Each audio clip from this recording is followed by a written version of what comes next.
JEE mains 2026 के second attempt के लिए मुश्किल से तुम्हारे पास 20 दिन का टाइम रह गया है।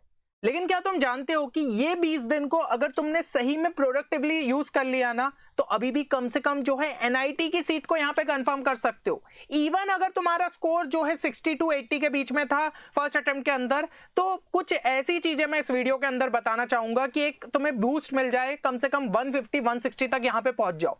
लेकिन मैं पहले ही बता दूं कि ये चीज जो है ना तुम्हारे लिए मुश्किल रहेगी। ऐसा नहीं है कि बहुत आसान सी चीज मैंने बोल दी और तुम कर लोगे। बहुत कम बच्चे ये चीज कर पाएंगे, लेकिन जिन्होंने ये चीज को कर लिया ना, वो डेफिनेटली यहाँ पे सेकंड अटेम्प्ट में एक अच्छे परसेंटाइल जो है ला पाएंगे। और बाकी जिनको लग रहा है कि नहीं हो सकती है चीजें, ये जो है अब मेरे लिए खत्म हो चुका है, तो भाई सिंपली इस वीडियो को छोड़ दो, क्योंकि जिन्होंने अगर होप खो दी है तो उनके लिए वैसे भी जो है चीजें नहीं बचती है।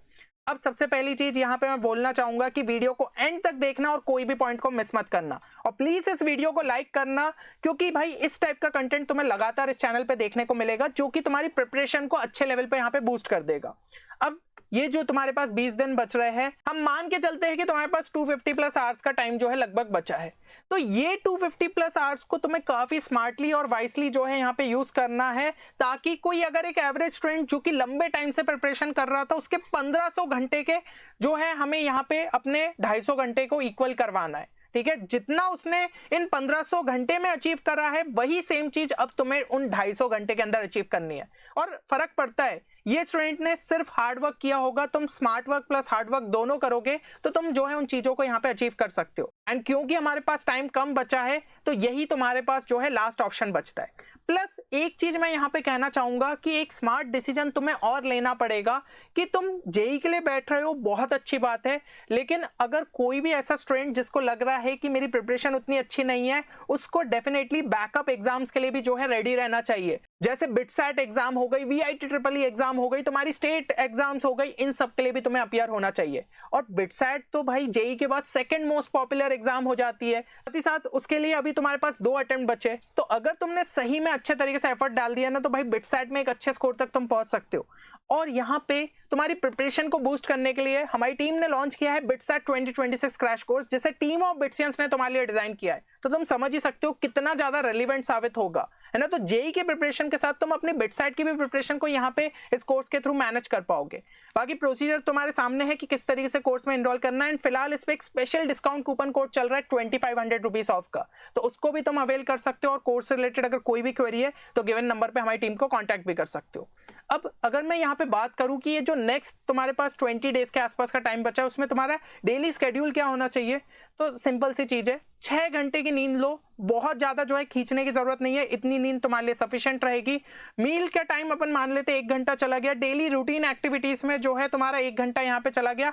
1 घंटा मैंने मान लिया कि तुम रिलैक्स भी कर रहे हो, फिर भी तुम्हारे पास 15 घंटे का टाइम बचता है। और इन 15 घंटे में से अगर 14 घंटे भी तुमने स्टडीज के लिए दे दिए ना, तो वो मोर देन सफिशिएंट रहेंगे और तुम्हारे लिए काफी सारी चीजें जो है यहाँ पे फेवर में वर्क कर जाएगी। अब ये जो 14 घंटे में बात कर रहा हूँ, इसको यूटिलाइज कैसे करना है, तो सबसे पहले तुम्हें जो है थ्योरी देखनी पड़ेगी। जो भी चैप्टर्स को तुम यहाँ पे टारगेट कर रहे हो, उनकी थ्योरी को पहले अच्छे तरीके से कंप्लीट कर लो। और थ्योरी में बहुत ज्यादा घुसने की जरूरत नहीं है, क्योंकि ये जो टाइम बचा है, इसमें थ्योरी से ज्यादा तुम्हें क्वेश्चन सॉल्विंग करनी पड़ेगी। ये चीज को जो है अपने मतलब दिमाग में चिपका लो। और थ्योरी के लिए क्या करना है, जो है तुम फटाफट यहाँ पे वन शॉट्स को देख सकते हो, या फिर अगर तुम्हें लग रहा है तो सिंपली बुक से ही पढ़ो। एनसीईआरटी केमिस्ट्री के लिए रेफर कर ली, एससीबी फिजिक्स के लिए, और यहाँ पे अरियन जो है तुम मैथ्स के लिए देख सकते हो। तो इनसे भी तुम्हारा जो है चैप्टर उस लेवल पे तैयार हो सकता है कि तुम्हें थ्योरी जो रिक्वायर्ड है वो तुम्हें यहाँ पे पता चल जाए।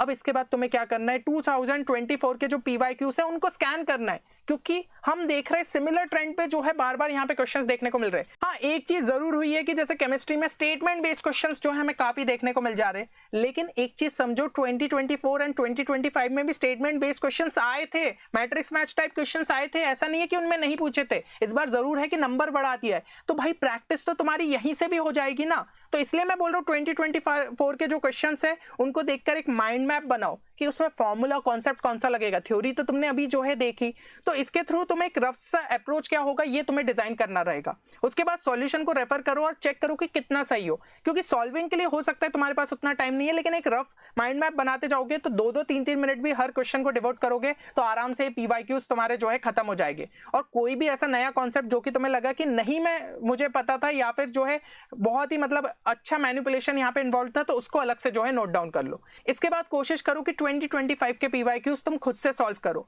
और एक प्रॉपर टाइमर के साथ।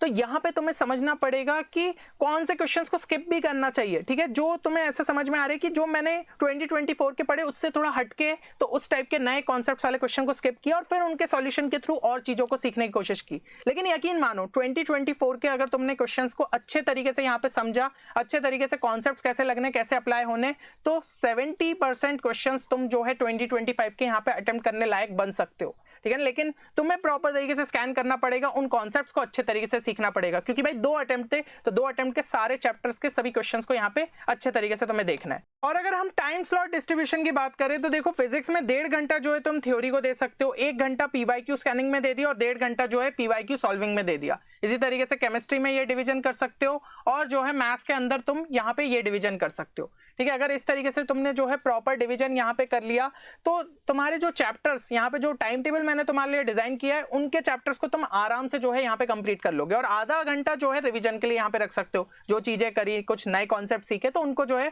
फटाफट यहाँ पे रिवाइज कर सकते हो।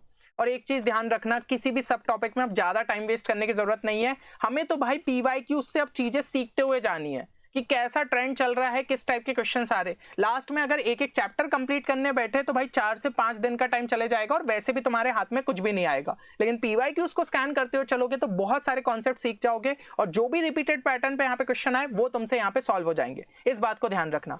और एक चीज ये भी ध्यान रखो कि सॉल्व्ड एग्जाम्पल जो है ज्यादा से ज्यादा देखना। जो भी थ्योरी के टाइम के लिए तुम डेडिकेट करोगे ना तो उस टाइम पे तुम्हें एप्लीकेशन भी समझ में आएगा, कॉन्सेप्ट्स को अप्लाई कैसे करना है। इसके अलावा जो भी क्वेश्चंस यहाँ पे प्रैक्टिस कर रहे हो उनको टाइम बाउंडेड मैनर में प्रैक्टिस करने की कोशिश करो। जैसे केमिस्ट्री के क्वेश्चन में एवरेज 1 मिनट दे दिया, फिजिक्स में 1.5 से 2 मिनट दे दिया, मैथ्स में 2 से 2.5 मिनट दे दिया। इससे ज्यादा खींचने की जरूरत नहीं है। फिर सोचो कि अगर नहीं बन पा रहा है तो चलो नेक्स्ट क्वेश्चन पे मूव करते। तो इस तरीके से ही हमारे क्वेश्चंस प्रॉपर तरीके से कंप्लीट हो पाएंगे। अब जो 20 डेज का मैंने तुम्हारे लिए टाइम टेबल डिजाइन किया उसके कुछ स्पेशल फीचर्स बता दूं। मेजॉरिटी जो हाई वेटेज चैप्टर्स हमें यहाँ पे देखने को मिलते हैं। वैसे तो यार देखो हाई वेटेज चैप्टर्स का ये फंडा है कि हो सकता है किसी शिफ्ट में ज्यादा क्वेश्चन पूछ लिया जाए, किसी में पूछा ही नहीं जाए। लेकिन फिर भी जब हम बंच ऑफ पूरे ऐसे बात करते हैं कि ये मेन चैप्टर्स अगर अच्छे से कर लोगे तो ओवरऑल किसी एक चैप्टर का भलाई वेटेज कम हुआ तो दूसरे का जरूर बढ़ जाएगा। इसलिए इतने चैप्टर्स को कम से कम अच्छे तरीके से टारगेट करना है। और जो कुछ लेंथी चैप्टर्स हो जाते हैं रोटेशनल मोशन फ्लूइड, उनको मैंने यहाँ पे जो है लीव कर दिया है, क्योंकि अब हम उनको टाइम देने जाएंगे। हो सकता है पीवाईक्यूज भी तुम्हें इतने अच्छे से क्लियर ना हो पाए, इसलिए उनको जो है अभी के लिए छोड़ दिया है। हाँ, उसमें कुछ इजी क्वेश्चंस तुम्हें मिल जाए जैसे मोमेंट ऑफ इनर्शिया के या फिर फ्लूइड्स में डायरेक्ट फार्मूला बेस्ड क्वेश्चंस है, तो उनको जो है तुम जरूर से यहाँ पे चेक कर सकते हो। बाकी जैसे टॉपिक्स यहाँ पे शेड्यूल में डिजाइन है उस हिसाब से कंप्लीट कर लो और as per the length of the topic उनको जो है टाइम यहाँ पे अलोकेट किया गया है। और अगर तुमने सही में इसको 70 to 75% एफिशिएंटली भी फॉलो कर लिया ना, 170 से 180 मार्क्स तुम्हारे कहीं भी नहीं जा रहे। तो टाइम टेबल कुछ इस हिसाब से तुम्हारे लिए डिजाइंड है और कंप्लीट जो है पीडीएफ तुम्हें टेलीग्राम चैनल पे हमारे मिल जाएगी, जिसकी लिंक डिस्क्रिप्शन में। तो जैसे 9th मार्च से भी तुम स्टार्ट करते हो तो मॉडर्न फिजिक्स को 3 दिन यहाँ पे दे दिए, फिर सेमीकंडक्टर ईएम वेव्स को यहाँ पे 2 दिन दे दिए। इस तरीके से जो है प्रॉपर तरीके से कंप्लीट करते चलो। कोई चैप्टर अगर तुम्हारा जल्दी कंप्लीट हो जा रहा है तो जो चैप्टर्स यहाँ पे छूटे है ना, उनको जो है यहाँ पे तुम उनके भी पीवाईक्यूज को प्रैक्टिस कर सकते हो। तो एक बार अच्छे तरीके से पूरे टाइम टेबल को देख लो, डेली का क्या टारगेट लेते हुए चलना है तुम्हें जो है पता चल जाएगा। और कुछ स्लॉट्स यहाँ पे खाली रखे तो उस दिन जो है तुम मॉक टेस्ट दे सकते हो। मॉक टेस्ट में क्या करना है, अभी जो तुम्हारे 2026 के जनवरी अटेम्प्ट के यहाँ पे पेपर्स हुए थे ना, उनको ये as a full length mock test तुम लगा सकते हो।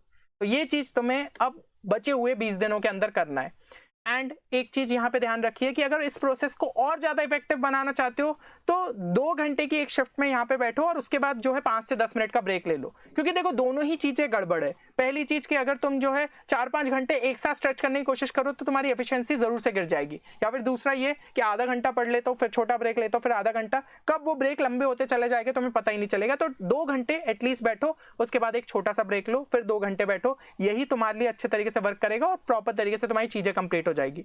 डेली का मेडिटेशन करो 10 मिनट का, क्योंकि ये चीज मैंने स्टूडेंट्स के साथ काफी देखी। वो सिली मिस्टेक कर देते, क्वेश्चन को गलत पढ़ लेते, वैल्यू गलत पढ़ लेते, क्या कॉन्सेप्ट लगना है उस टाइम पे स्ट्राइक नहीं करता। तो फोकस कहीं ना कहीं मिसिंग है। तो उसके लिए मेडिटेशन तुम्हारे लिए काफी हेल्पफुल रहेगा और जो चीजें तुम्हें यहाँ पे याद नहीं रह पाती वो भी और अच्छे से तुम रिटेन कर पाओगे। तो एक बार जो है इस चीज को जरूर से करना। और बाकी अब ओवर थिंकिंग में टाइम वेस्ट मत करो कि यार क्या सही में 20 दिन में हो जाएगा, ये सब चीजें अब सोचने की जरूरत नहीं है, क्योंकि यही तुम्हारा आखिरी ऑप्शन है। तो अभी भी अगर ये टाइम तुम्हारा चला गया तो वैसे भी फिर जो है सभी खत्म हो जाएगा। लेकिन जितना बेस्ट दे सकते हो एटलीस्ट कोई ना कोई एग्जाम के अंदर तुम एक अच्छा रिजल्ट जरूर से निकाल लोगे। तो सीधी सी बात है, ये समझना होगा तुम्हें कि भाई तुम्हारे पास कोई भी ऑप्शन नहीं बचा है, क्योंकि यही तुम्हारा लास्ट चांस है। तो एक चीज कमेंट सेक्शन के अंदर लिख दो, सेकंड अटेम्प्ट फोड़ना है, एंड डेफिनेटली तुम अच्छा करके आओगे। चलो मिलते हैं नेक्स्ट वीडियो में, तब तक ले take care and good bye.